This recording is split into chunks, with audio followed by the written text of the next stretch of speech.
everybody, what's going on? Egan Media here. For this video, I want to take a really different approach from any of my other videos that you find here on my channel. Because normally with a lot of my videos, you're going to see me be like super focused on the topic, like go, go, go, go, go, with a lot of editing and some funny moments like haha and stuff like that. But I want to take a step back from all of that and just kind of sit back, relax, chill, and give the information about this manga that I'm going to be recommending at my own pace and just kind of take it easy overall. So if you guys enjoy this kind of like style, this kind of like vibe, this kind of energy for a video, please let me know down in the comments below. And if you guys enjoy how I recommend manga, or if you guys want more manga recommendations from me, let me know and I will absolutely do more. As I'm sure you can see behind me, I have a massive manga collection and 2 more shelves above me that you guys can see that are absolutely full to the brim. I even have a cabinet here that has some manga in it. So yeah, I think I'm very much well qualified to do this. But with that being said, let's not waste any more time and get on into the series. So as I'm sure you can tell by the title, the manga series that I'm going to be recommending today is none other than Hiro Mashima's Rave Master. Now, if the name Rave Master or Hiro Mashima sounds kind of familiar, I wouldn't really be that surprised considering his most popular work and how long it's been going for. The manga started in 2006, the anime started in 2009, and it's still going to this day.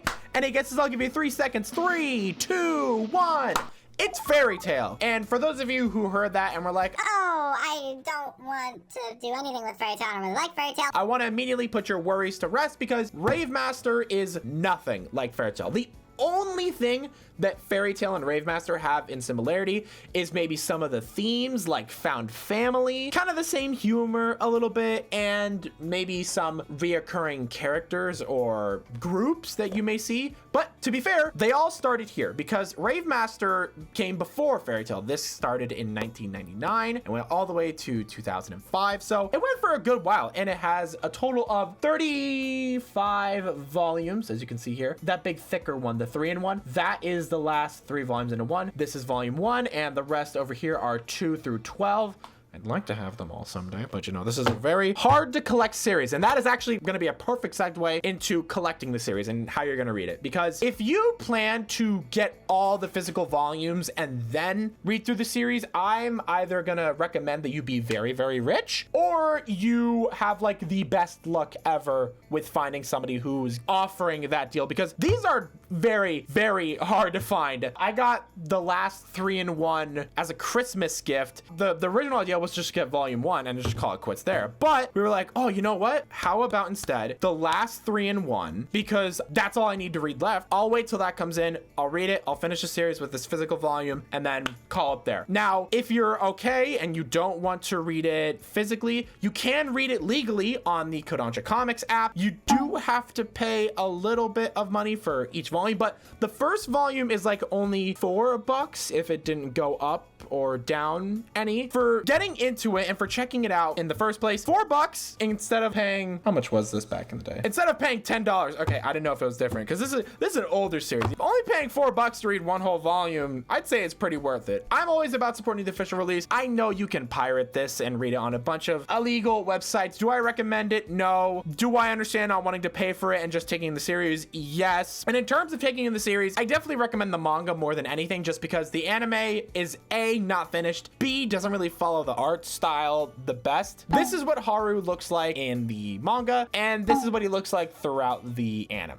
It's really different. And you may be asking yourself, whoa, who the hell is Haru? And I'm so glad you asked, because Haru is the main character of Rave Master. You can see him here, and he's not really that different from a lot of shonen protagonists you'd see either back in the day or nowadays. You know, young kid, good heart, no parents, but he does have an older sister named Catalea, and that is actually the main reason why he is so strong, other than my dog. He is strong so that he can protect his older sister. Their mom died when both of them were relatively young, and their father just kind of left when Haru was a newborn for an unknown reason that you may find out as you continue reading the series.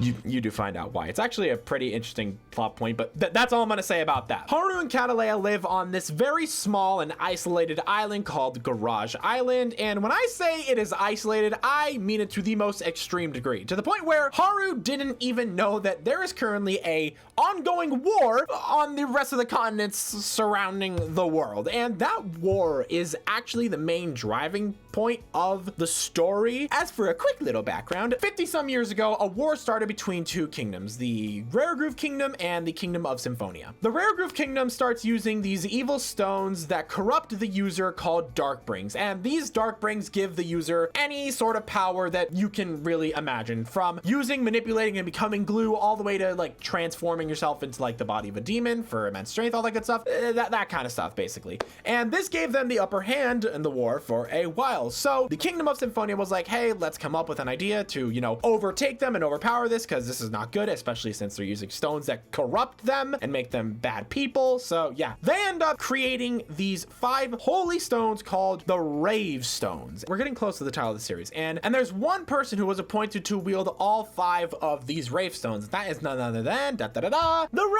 Rave Master. Woohoo! We have the title of the series being go home now, baby. Let's go. I'm out of here. As I was saying, the person who wields all 5 Rave Stones is the Rave Master, and it's not something that's just kind of given to a person. It's something that these holy stones, they kind of have sentient life. They choose who they want to be the Rave Master. It's not like you are now appointed the Rave Master. It's literally these stones look at you and your heart and are like, this guy's got the guts to be the Rave Master, and so on and so forth. And so this guy, Shiba Roses, he is now appointed the Rave Master. And we literally start the series with him standing some middle of the battlefield opposing this giant, evil, demonic looking hourglass. And he's like, oh, the war is over. And he turns around and he's like, oh, never mind. No, it's not. And a giant explosion goes off. That explosion not only is a real big important point for the story, but it also blew up 1/10 of the world, so pretty big, I'd say. Shiba ends up surviving because the Rave Stones protected him, but due to that, 4 of them scatter all over the world. Shiba still has 1, and 50 years pass, and now he's an old man, and he comes across this young boy named Haru, and due to Shiba having 1 of the 5 Rave Stones, it witnesses Haru committing an act of heroism, and it chooses him as the next Rave Master. So Shiba is the first Rave Master, our main boy Haru is the second Rave Master. This is all like stuff you get in the first chapter, so I'm somewhat spoiling a little bit of stuff, but not really, just because, like I said, it is the first chapter. So now that Haru has been appointed the role of the second Rave Master, he leaves Garage Island in search for the rest of the Rave Stones so he can once and for all put an end to this long-lasting war. And throughout his journey, you know, pretty typical stuff, comes up against a lot of foes, unravels a lot of mysteries for not only himself, but about the world, and he ends up gathering a pretty nice group of friends. And these friends are called the Rave Warriors. And might I say, this is one of, if not my favorite casts that Hiro Mashima has ever put together throughout any of his stories. I'd even go as far as to say that this cast is one of, if not the best reasons to check out this story. We have characters from all different walks of life. We have characters who don't remember anything about them except their name and go on this journey to figure out who they were before they lost their memory. We have characters who once were bad guys, now turning over to the good side to join our main cast. We even have a character who is kind of like a mockery of superheroes, who wears like a lot of latex and has 4 arms. It sounds super random, but I promise even that comedic relief character gets his own moment. That's the best part. Everybody in this story gets their moment at one point or another, whether it be earlier on in the series or whether it be super late in the series. Everyone gets their moment. So if you get invested into any character's character, you're gonna have a worthwhile payoff by the end of the series. And while on the topic of worthwhile payoffs, let's talk about the art for Rave Master. Because the beginning is very beginner-like, which makes a lot of sense considering that this is Hiro Mashima's first start in the manga world. He's made one-shots in the past, but this is his first ever official series, and it went all the way through. So you take a look at volume 1 and compare it to one of the last few, as I'll do here on the screen, you're gonna see a very big difference in the art style. I'm under the firm belief that as long as I can coherently and very easily understand what the hell I am looking at on the pages of the manga, cough cough Samurai 8, don't ever do that again, that the art style doesn't really matter. I know not everybody's gonna feel the exact same way as I I do about that, and that's totally fine. But I promise you, seeing the art style progression throughout Rave Master is one of the best things I've ever seen within a manga. But with that being said, that's all I really wanted to cover in terms of recommending Rave Master to you guys. So if you guys liked how I formatted this video with less editing and all that good stuff, comment down below and let me know. On top of commenting, if you guys want me to do more manga recommendations, I would be more than happy to do so. But yeah, on that note, be sure to go ahead and drop a like if you haven't already, subscribe if you are new, and with that being said, my name is Ziggy Media, and I will catch you all in the next one. Take it easy.